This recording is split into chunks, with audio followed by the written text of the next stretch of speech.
दोस्तों, इमेजिन करो कि एक सुबह तुम्हारी आंख खुलती है और तुम्हारी पूरी दुनिया तुमसे छीन ली जाती है। तुम्हारा घर नहीं है, तुम्हारा पैसा नहीं है, तुम्हारी फैमिली तुमसे अलग कर दी गई है, तुम्हारा नाम तक छीन लिया गया है और अब तुम सिर्फ एक नंबर हो। एक ऐसा नंबर जिसे किसी भी वक्त मिटा दिया जा सकता है। अब सोचो, ऐसी सिचुएशन में क्या तुम्हारे पास जीने की कोई वजह बचेगी? शायद हम में से ज्यादा लोग कहेंगे नहीं। लेकिन एक आदमी था जिसने इसी नरक जैसी सिचुएशन में एक ऐसा ट्रूथ डिस्कवर किया जो आज भी मिलियंस लोगों की जिंदगी बदल रहा है। उस आदमी का नाम था विक्टर फ्रैंकल और उसकी किताब मैन्स सर्च फॉर मीनिंग हमें एक ऐसी चीज सिखाती है जो स्कूल नहीं सिखाता, कॉलेज नहीं सिखाता और कई बार पूरी सोसाइटी भी नहीं सिखाती, कि इंसान की सबसे बड़ी नीड हैप्पीनेस नहीं होती, सक्सेस भी नहीं होती, पावर भी नहीं होती। इंसान की सबसे बड़ी नीड होती है मीनिंग, एक वजह, एक पर्पस, एक क्यों। और जब किसी इंसान के पास जीने का एक स्ट्रॉन्ग क्यों होता है तो वो लगभग हर कैसे को झेल सकता है। ये समरी सिर्फ एक बुक समरी नहीं है, ये ह्यूमन स्पिरिट की कहानी है।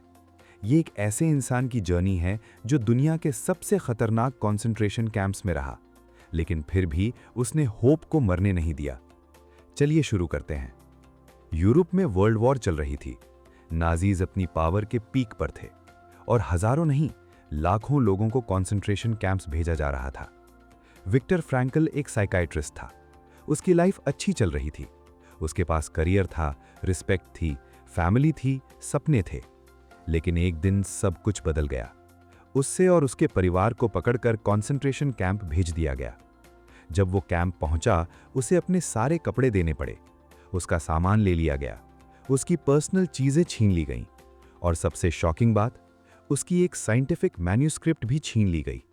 वो मैन्यूस्क्रिप्ट उसकी लाइफ का काम था, सालों की मेहनत थी, उसका फ्यूचर था। लेकिन कुछ सेकंड्स में सब खत्म हो गया। यही विक्टर ने पहला बड़ा लेसन सीखा। हम अक्सर सोचते हैं कि हम वही हैं जो हमारे पास हैं, हमारी जॉब, हमारा पैसा, हमारा स्टेटस, हमारा घर। लेकिन जब ये सब चीजें चली जाती हैं, तब पता चलता है कि हम असल में कौन हैं। कैंप में हर प्रिजनर के साथ एक ही चीज होती थी। पहले उनकी आइडेंटिटी तोड़ दी जाती थी। उन्हें ऐसा फील कराया जाता था जैसे उनकी कोई वैल्यू ही नहीं। और दोस्तों, यही टेक्निक आज भी मॉडर्न दुनिया में अलग फॉर्म में एग्जिस्ट करती है। कभी जॉब लॉस के फॉर्म में, कभी ब्रेकअप के फॉर्म में, कभी बिजनेस फेलियर के फॉर्म में, कभी पब्लिक रिजेक्शन के फॉर्म में।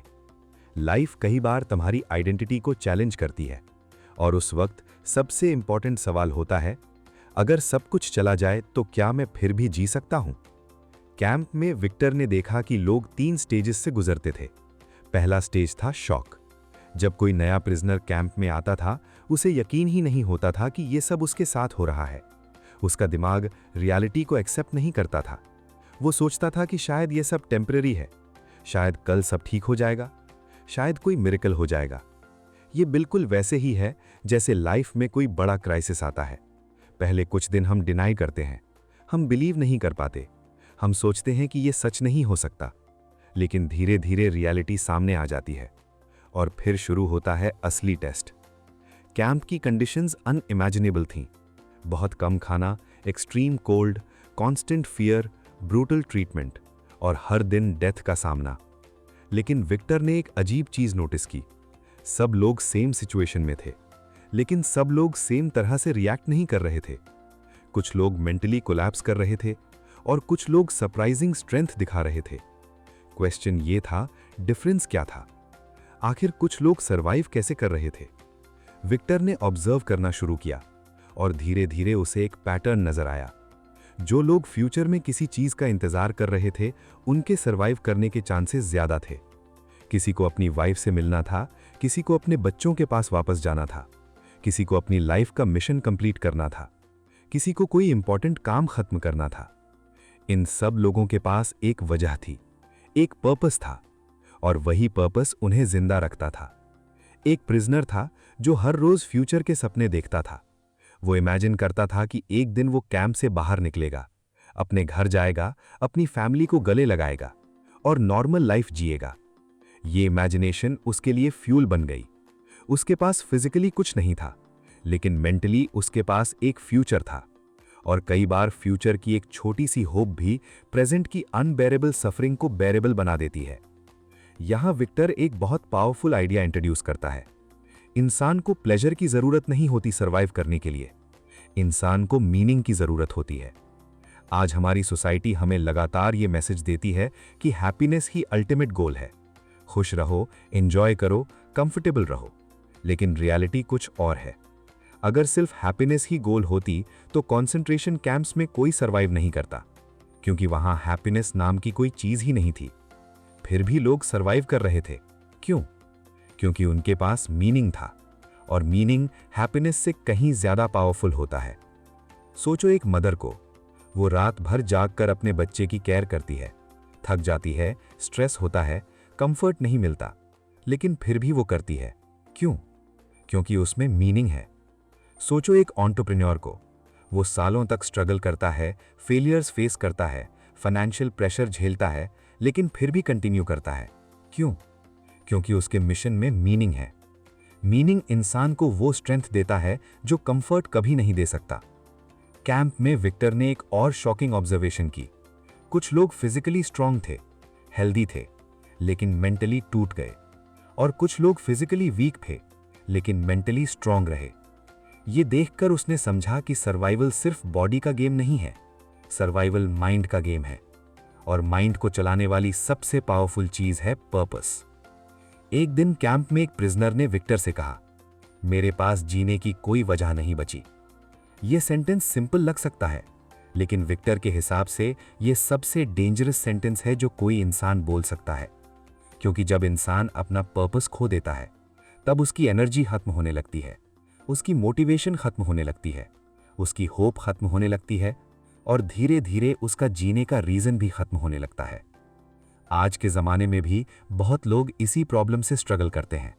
उनके पास फूड है, इंटरनेट है, एंटरटेनमेंट है, कंफर्ट है, लेकिन मीनिंग नहीं है। और इसी वजह से उन्हें अंदर से एम्प्टीनेस फील होती है। ये बुक हमें एक अनकंफर्टेबल ट्रूथ बताती है। प्रॉब्लम सफरिंग नहीं है, प्रॉब्लम मीनिंगलेस सफरिंग है। अगर सफरिंग के पीछे कोई पर्पस हो तो इंसान उसे हैंडल कर सकता है, लेकिन जब सफरिंग मीनिंगलेस लगती है, तब वो अनबेरेबल बन जाती है। इसी रियलाइजेशन ने विक्टर की पूरी फिलॉसफी को जन्म दिया, एक फिलॉसफी जो बाद में मिलियंस लोगों की लाइफ चेंज करेगी। लेकिन कैंप में उसका टेस्ट अभी सिर्फ शुरू हुआ था। आने वाले दिनों में उसे और भी ज्यादा पेन देखना था, और वही पेन उसे एक ऐसा लेसन सिखाने वाला था जो शायद इस किताब का सबसे पावरफुल लेसन है। एक ऐसा लेसन जो बताता है कि चाहे दुनिया तुमसे सब कुछ छीन ले, फिर भी एक चीज है जो कोई नहीं छीन सकता, और वही चीज तुम्हारी अल्टीमेट फ्रीडम है। उस लेसन को हम पार्ट 2 में एक्सप्लोर करेंगे। पार्ट 1 में हमने देखा कि विक्टर फ्रैंकल ने कॉन्सेंट्रेशन कैंप के अंदर एक बहुत पावरफुल ट्रूथ डिस्कवर किया था कि इंसान सिर्फ फूड, कंफर्ट और प्लेजर से नहीं जीता, इंसान मीनिंग से जीता है। जिसके पास जीने का एक स्ट्रॉन्ग रीजन होता है, वो अनइमेजिनेबल सफरिंग को भी टॉलरेट कर सकता है। लेकिन अब सवाल ये था, अगर लाइफ तुमसे सब कुछ छीन ले, तुम्हारी फ्रीडम, तुम्हारा फैमिली, तुम्हारा फ्यूचर, तुम्हारा कंफर्ट, तो क्या कोई ऐसी चीज है जो फिर भी तुम्हारे पास रह सकती है? विक्टर फ्रैंकल का जवाब था हाँ, और यही आंसर उसकी पूरी फिलॉसफी का फाउंडेशन बन गया। कैंप के अंदर हर दिन एक नई स्ट्रगल होती थी। सुबह अंधेरे में उठना, ठंडी हवा में काम करना, भूख से लड़ना, बेइज्जती सहना, और हर वक्त डेथ का फियर। बाहर से देखो तो लगता था कि प्रिजनर्स के पास कोई फ्रीडम नहीं थी, और टेक्निकली ये बात सही भी थी। उन्हें बताया जाता था क्या करना है, कब उठना है, कब चलना है, कब काम करना है, कब सोना है। उनकी पूरी लाइफ कंट्रोल की जा रही थी। लेकिन इसी एनवायरनमेंट में विक्टर ने एक शॉकिंग ऑब्जर्वेशन की। कुछ प्रिजनर्स ऐसे थे जो खुद भूखे होने के बावजूद अपनी रोटी का एक टुकड़ा किसी और को दे देते थे। कुछ लोग खुद सफरिंग में होने के बावजूद दूसरों को मोटिवेट करते थे। कुछ लोग होपलेस सिचुएशन में भी डिग्निटी मेंटेन करते थे। क्वेश्चन था, ये कैसे पॉसिबल था? जब सब कुछ कंट्रोल हो रहा था तो ये लोग अपनी ह्यूमैनिटी कैसे बचा पा रहे थे? और यहीं पर विक्टर को अपनी लाइफ का सबसे इंपॉर्टेंट लेसन मिला। उसने रियलाइज किया कि इंसान से सब कुछ छीना जा सकता है, लेकिन एक चीज नहीं, अपना एटीट्यूड चूज करने की फ्रीडम। सिचुएशन चाहे कितनी भी बुरी हो, तुम उस सिचुएशन को कैसे रिस्पॉन्ड करोगे, ये चॉइस तुम्हारी रहती है। ये सुनने में सिंपल लग सकता है, लेकिन इसकी पावर अनइमेजिनेबल है। आज हम अक्सर बोलते हैं, मेरा बॉस खराब है इसलिए मैं अनहैप्पी हूँ, मेरा पार्टनर मुझे समझता नहीं इसीलिए मैं अपसेट हूँ, मेरे पास पैसे नहीं हैं इसीलिए मैं स्ट्रेस्ड हूँ। हम अपनी इमोशनल स्टेट को एक्सटर्नल सर्कमस्टांसेस के साथ अटैच कर देते हैं, लेकिन विक्टर के एक्सपीरियंस ने उसे कुछ और ही सिखाया। सर्कमस्टांसेस इन्फ्लुएंस कर सकती हैं, लेकिन डिफाइन नहीं कर सकती। फाइनल रिस्पॉन्स हम चूज करते हैं। इसीलिए वो लिखता है, between stimulus and response there is a space. उस स्पेस में हमारी फ्रीडम है और उस फ्रीडम में हमारी ग्रोथ है। सोचो, अगर किसी ने तुम्हारी इंसल्ट की, स्टिम्युलस, अब तुम गुस्सा करोगे या इग्नोर करोगे, रिस्पॉन्स। अगर बिजनेस फेल हो गया, स्टिम्युलस, अब तुम गिव अप करोगे या फिर से स्टार्ट करोगे, रिस्पॉन्स। अगर लाइफ ने तुम्हें नॉकडाउन कर दिया, स्टिम्युलस, अब तुम विक्टिम बनोगे या फाइटर, रिस्पॉन्स।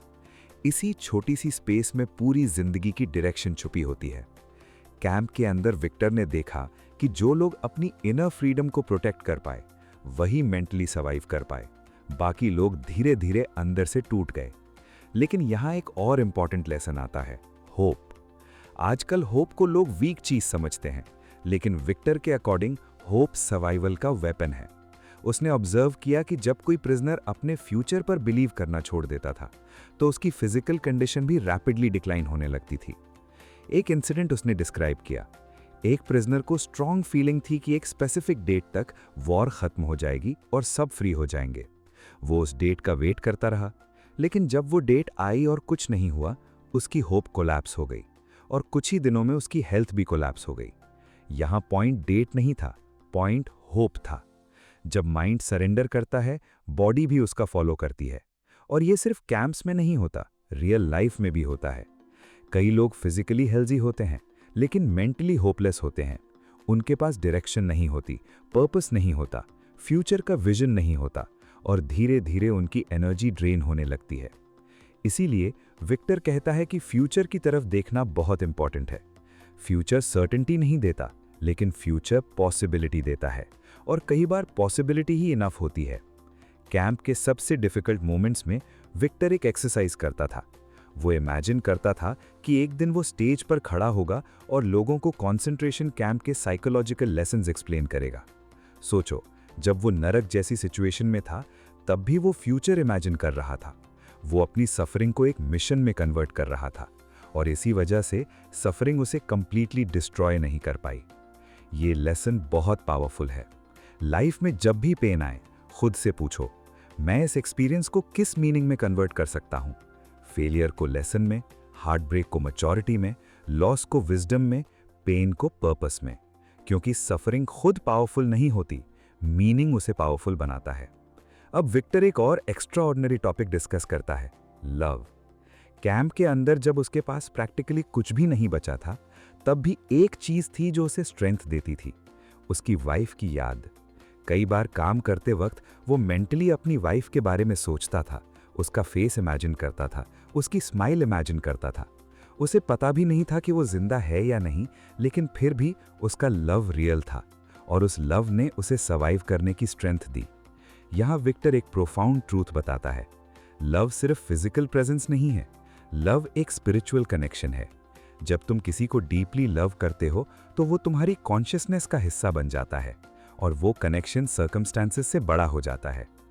आज की दुनिया में रिलेशनशिप्स को अक्सर सुपरफिशियल लेवल पर देखा जाता है, looks, status, convenience, validation.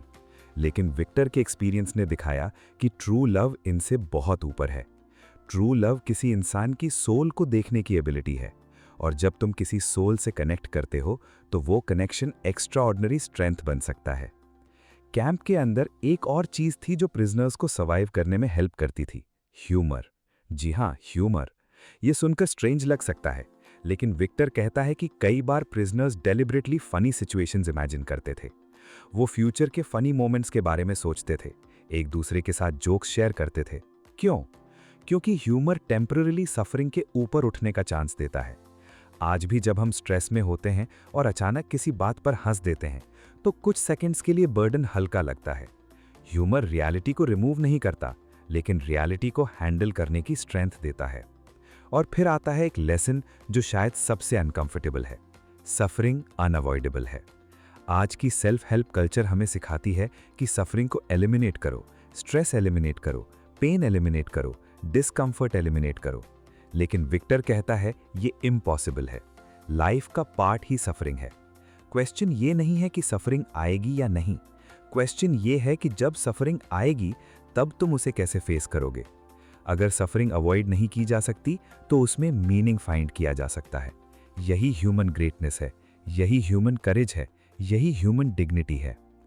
Camp में विक्टर ने देखा कि कुछ लोग अपने पेन के सामने कोलैप्स कर गए और कुछ लोग उस पेन के थ्रू ग्रो कर गए। सिचुएशन सेम थी, डिफरेंस मीनिंग का था। और शायद इसीलिए ये बुक आज भी इतनी रेलेवेंट है, क्योंकि हम सब अपने अपने कॉन्सेंट्रेशन कैंप्स में जी रहे हैं। किसी का कैंप एंग्जाइटी है, किसी का कैंप लोनलीनेस है, किसी का कैंप फाइनेंशियल स्ट्रगल है, किसी का कैंप हार्ट ब्रेक है, किसी का कैंप फेलियर है। फॉर्म्स अलग हैं, लेकिन चैलेंज सेम है। क्या हम अपनी सफरिंग को मीनिंग दे सकते हैं? क्या हम पेन को पर्पस में ट्रांसफॉर्म कर सकते हैं? क्या हम सर्कमस्टेंसेस के विक्टिम बनने के बजाय उनके स्टूडेंट बन सकते हैं? पार्ट 2 का सबसे बड़ा लेसन ये है, लाइफ तुमसे बहुत कुछ छीन सकती है, लेकिन तुम्हारा एटीट्यूड नहीं। लाइफ तुम्हें पेन दे सकती है, लेकिन उस पेन का मीनिंग तुम डिसाइड करते हो। लाइफ तुम्हें चैलेंज कर सकती है, लेकिन तुम्हारा रिस्पॉन्स तुम्हारा अपना होता है। और इसी रिस्पॉन्स में तुम्हारी रियल फ्रीडम छुपी होती है। लेकिन विक्टर फ्रैंकल की जर्नी यहीं खत्म नहीं होती। कैंप से बाहर आने के बाद उसने एक साइकोलॉजिकल सिस्टम डेवलप किया जो आज दुनिया भर में यूज किया जाता है।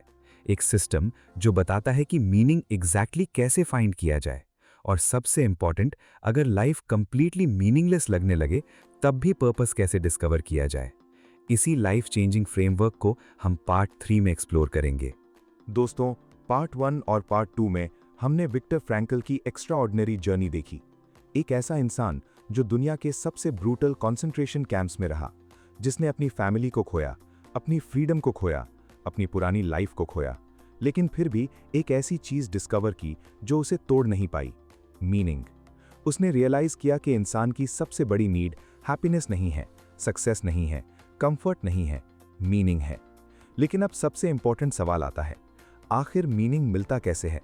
अगर किसी की लाइफ में कंफ्यूजन हो, डायरेक्शन ना हो, पर्पस ना हो, तो वो मीनिंग डिस्कवर कैसे करे?